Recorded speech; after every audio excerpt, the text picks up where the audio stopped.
चल रहा है तो नाभि चक्र चल रहा है, और जब हाथ तुमने उनके ओर किया तो कौन सी उंगली चल रही? ये उंगली चल रही। इसका मतलब ये उंगली नाभि चक्र का साक्षात, और सबकी यही उंगली पकड़ी जाएगी उस आदमी। तो निर्विवाद ये बात है कि इस पर किताब चाहे कुछ भी लिखे, जिस तरह से जो होता है वैसा ही होता है। अभी कल ज्ञानेश्वर जी को लेकर के एक साहब मुझसे भिड़ रहे थे बहुत ज्यादा। ज्ञानेश्वर जी आज होते तो उनसे हम ही बात कर लेते। वो भी खोज रहे थे तरीका किस तरह से बात समझाने का, लेकिन उनको बन नहीं पड़ा। बहुत छोटी उम्र में उनकी मृत्यु हो गई। ऐसे बहुत से लोगों की अपमृत्यु होने के कारण भी बहुत कुछ गलत फहमियां संसार में फैली, और उन्होंने किताब लिख दी। ये दूसरी गलती कर दी, जिस वजह से मैं किताब लिखने से बहुत डरती हूँ। किताब लिखते ही साथ लोग उसको रटना शुरू कर देंगे और उससे भी लोगों पर कंडीशनिंग हो जाए। तो अब इसमें क्या होता है क्या नहीं होता है, वो बिल्कुल आपको ऐसा सोचना चाहिए कि हर मिनट हमें नया एक अनुभव, ये नई चीज है, हम नए आदमी, नया ही है सब कुछ, नए से ही जानना है, हम नए होकर के बैठे। जैसे छोटा बच्चा बचपन से एक एक शब्द सुनता है और उसको रट लेता है, एक एक बात देखता है उसको समझ लेता है। इसी तरह से आप लोग जो इस नए लोक में, इस दिव्य लोक में जो आए हुए हैं, तो उसकी दिव्यता को समझना से इसकी दृष्टि और होनी चाहिए। यह बड़ी विशेषता है कि इसका नाम दिव्य लोक रखा है। मैं जाती थी तो इसका नाम पढ़ के मुझे बड़ा लगता था कि किसी बड़े सोचने वाले आदमी ने नाम रखा हुआ, कितना सुंदर नाम, दिव्य लोक। मुझे क्या पता था कि परमात्मा सारी व्यवस्था यही कर देंगे और भाटिया साहब इतनी मेहरबानी कर देंगे हमारे ऊपर। बहुत ही सुंदर जगह है। तो जिस दिव्य लोक में आप उतरे हुए हैं उसकी दिव्यता को जानने के लिए आपको सोच लेना चाहिए कि ये सब नवीन, नाविन्यपूर्ण है, इसमें सारा ही नवीन अनुभव है। कहीं लिखा हुआ घिसा पिटा जो दूसरों ने अनुभव किया है वो नहीं है, हमें जो अनुभव करने का वो है। इसलिए एकदम नया, नूतन, बालक जैसे होता है ऐसे आप एकदम नए स्वरूप में से उतरिए। पहली चीज जरूरी है कि आप इसमें नवीनतम बातों के और ध्यान दें। सब नवीन है। आज तक ऐसा कहीं भी अनुभव किसी ने किया नहीं। इतने जोरों में ये एक्सपेरिमेंट कभी भी सक्सेसफुल कभी भी संसार में नहीं हुआ, क्योंकि मैं भी इस संसार में बहुत बार आ चुकी हूँ और इस कार्य को करने का मैंने बहुत बार प्रयत्न किया। पहली मर्तबा इस जन्म में ये कार्य सफलीभूत हुआ।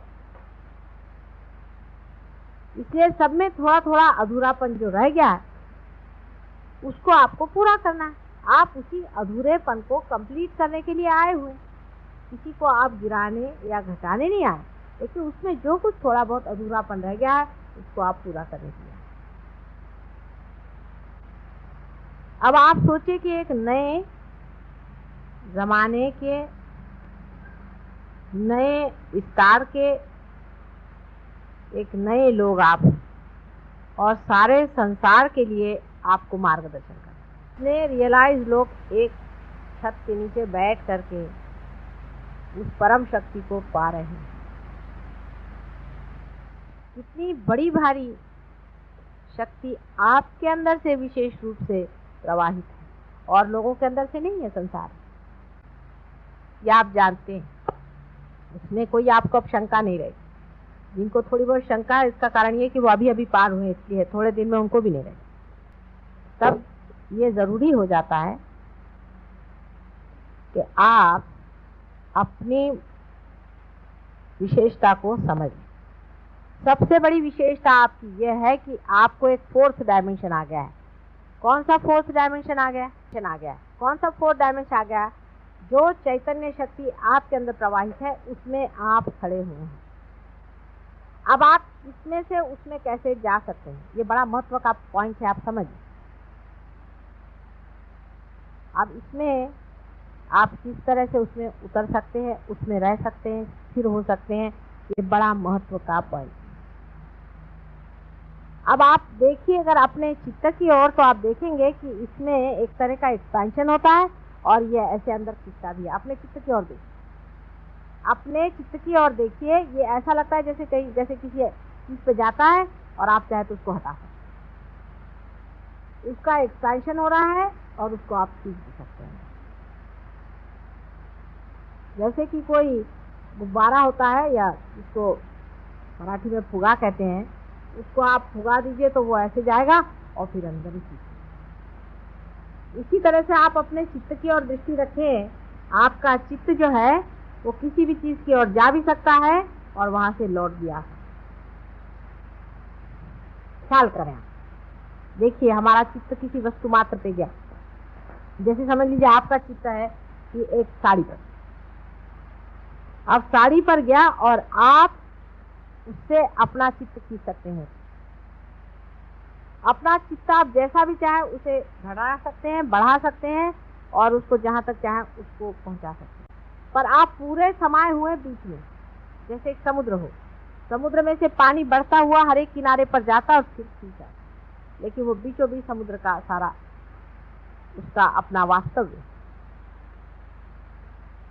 जो वास्तव्य है, जो इजनेस है, जो होना है, वो अंदर है, और उसका जो रिएक्शन है वो अवेयरनेस है, चेतना।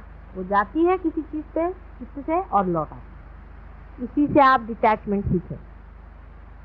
किसी चीज से हम कहें आप डिटैच हो जाइए। अभी जैसे यहाँ वो गाड़ी आई, एक छोटी सी गाड़ी, उसमें से बदबू आ रही, पहले सबको बदबू आई, ठीक है, आप उस बदबू की ओर अपना चित्त ले जाइए तो बदबू आ रही है, और चित्त हटा लीजिए तो बदबू नहीं आ रही। डिटैच करने की शक्ति आपके अंदर आ गई। धीरे धीरे आप अपने चित्त पे प्रैक्टिस करें। आदमी है सब चीजों से, सब सर्वधर्म संपन्न से बैठा हुआ, उसके बीच में बैठा, सब चीजों की ओर देख रहा है, ये क्या है, ये क्या है, ये क्या है, ये भी है, ये भी है, लोग कहते हैं सब मेरा है। उसके ओर अपना चित्त डालिए, और जैसे उसके ओर आप चित्त डालेंगे आप जान जाइएगा कि मैं इससे चित्त भी हटा सकता हूँ। इसी में आपका चित्त इन्वॉल्व नहीं हो सकता। और अब जो भी आप उसके प्रति जो भी आप प्रेम जोड़ेंगे या कुछ भी करेंगे, वो सिर्फ उसको चक्कर मार कर वापस आ जाएगा, लेकिन लिप्त नहीं होना। इसको समझिए। पहले आप विचारों से किसी चीज को जब देखते थे तो आप, जैसे यहाँ से कोई चीज चलती है तो वो पूरी की पूरी चलती रहेगी और इसकी परिधि बनी रहेगी, वो अपने अंदर लिखती है। लेकिन अब यहाँ से जो छूटेगी गोल घूम करके फिर आपके तरफ आ जाएगी, यहाँ बीच में कुछ भी नहीं है, खाली। कहीं वो उसको जकड़ेगा नहीं। ममत्व इस तरह से छूटता है। हर एक शरीर मन बुद्धि का तो छूटता ही है, लेकिन और भी जितने कृत्रिम हमारे अंदर बहुत सारे, हम सिर्फ मानव है पहले और आखिर और हमेशा। ये जो सत्य है, ये सत्य भी इस तरह से छूटता है क्योंकि हमने अपना ममत्व जो है उसको तोड़ा। और ममत्व तोड़ने का तरीका ध्यान का यही है कि आप अपने चित्त को हर समय उसको बढ़ाएं, उसका मजा देखें। अब बढ़ गया, वहां तक गया और फिर आप उसको वापस ले। ये आपकी विशेष शक्ति आपको रियलाइजेशन के बाद में आई। अभी तक मैंने पहले बताया ही है बातें बहुत सारी, जो पहले इसमें मैंने आपको बताया था। उसके अलावा आप इस बात का ख्याल करें, जो डीपर मेडिटेशन में आपको जो करना है वो अपने चित्तवृत्ति का एक्सपेंशन और उसका खिंचाव। अब जब आप खिंचाव और एक्सपेंशन अपना करने लग जाएंगे तो आपको आश्चर्य होगा कि आपकी गहराई जो है वो बढ़ती है। एक ऐसा सोचिए कि गेहूं अगर खूब सारा आपने यहाँ फैला दिया, बहुत सारा गेहूं जिस आदमी ने फैला दिया उसका फैलाव ज्यादा होगा। फिर आपने गेहूं इकट्ठा करके उसको ऐसा बड़ा कर, उसकी ऊंचाई बढ़ गई कि नहीं बढ़ गई? तो उसी तरह से जब आपने सारा की सारा अपने को समेट लिया अपने चित्त को, तो देखिए अंदर की गहराई बढ़। और ज्ञान आते गया। ज्ञान क्या आया कि हंसी आने लग गई कि अरे मैं इसमें लिपटा हुआ था, ये भी कोई निपटने की चीज है, ये भी कुछ है। माने ऐसा लगेगा कि कोई खास बात है ही, कोई ऐसी विषय संसार की ये बातें हैं। अपने यहाँ का एक लड़का है, पार हो गया था, वो इंटरव्यू में गया।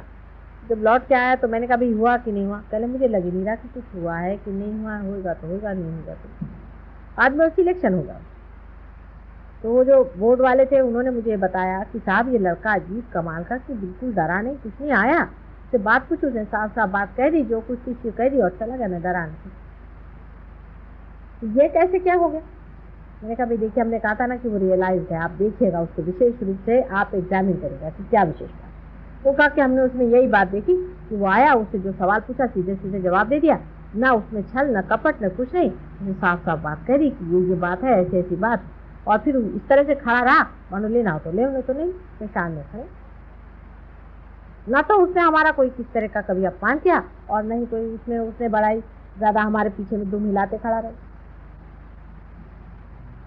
चित्त भी ऐसा ही है। जब चित्त में विकृति रहती है, क्योंकि मनुष्य में दिव्यता तभी आती है जब वो पार हो जाता है। जब उसका चित्त हर जगह में उलझा रहता है तो उसके चित्त में विकृति आती है। समझ लीजिए कि जैसे कोई, ये आपने देखे होंगे बहुत से पेड़ों में से ऐसे जिसको टेंड्रिल्स कहते हैं वो निकलते हैं, खासकर जो कि चढ़ने वाले ये होती हैं बेलें, उनमें से ऐसे निकल करके वो इसको पकड़ लेती, फिर उसको पकड़ लेती, फिर उसको पकड़ लेती है, तब वो बेचारी धीरे धीरे धीरे धीरे ऊपर चढ़ती है।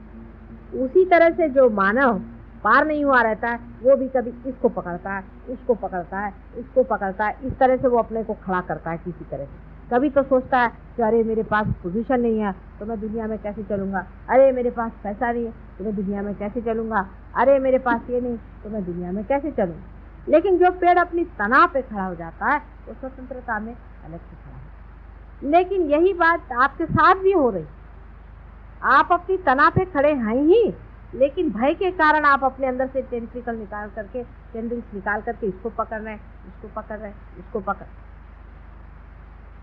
जैसे आपको पता आप तना पे खड़े हैं, ये आपको दूसरी बात पता है। पहली तो ये कि चित्त का निरोध नहीं करने, उसको रोकने का नहीं, चित्त कहीं उलझेगा ही नहीं। आप कोशिश करें तो चित्त कभी उलझेगा नहीं। एक डीप मेडिटेशन में आप प्रयत्न करें, कोई सा भी बड़ा सा प्रश्न आ जाए आप उसकी ओर देखें और देखते साथ आपको आश्चर्य होगा कि चित्त वहाँ जाता है और लौट आता है, चित्त कहीं उलझ नहीं।